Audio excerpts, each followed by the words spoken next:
nakakamangha. Ang ganda mo'y di pangkaraniwan, kaya ikaw ay Alam niyo mga guys, kung napapanood niyo itong si Bugita, isa na siyang sikat na vlogger ngayon. Alam niyo bang dating basurero lang sa Divisoria, nangangalakal lang, kasama niyang kanyang pamilyang wala rin kapos, kaya nagsumikap siya, nag-content creator, tinaga niya talaga.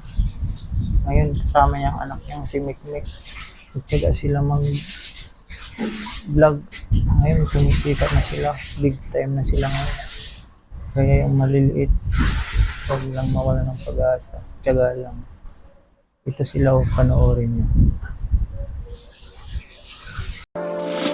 Pilipinas ay kahanga-hanga, kaakita-kita at nakakamangha. Ang ganda mo'y di pangkaraniwan, kaya ikaw ay pinag-aagawan.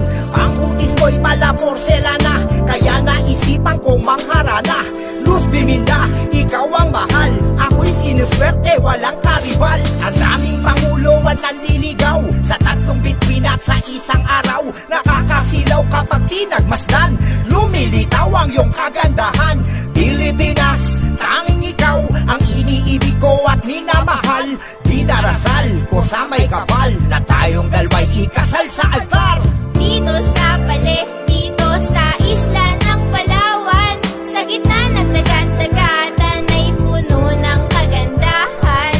Kung masisilayan mo lamang ang kayamanan, mga kalikasan sa ating bayang sinilangan. Sa Pilipinas, ang Palawan ang pinakamaganda. Dito rin nagsimula ang gwapo at magaganda. Ibang klase talaga, sadyang nakakabilib. Amerikana, dito na gustong mag-lead. Kasi lagi positive ang iba't ibang Pinoy. Kahit sino welcome dito at hindi itataboy. Halika na boy, sumama ka, di ka mababagot. Punong-puno ng isla kahit saan ka maglibot.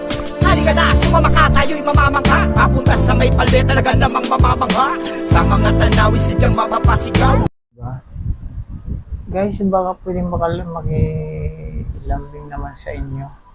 Palike and papalo na rin po. Gusto ko rin maging content creator. Thank you po. Peace. Bugito.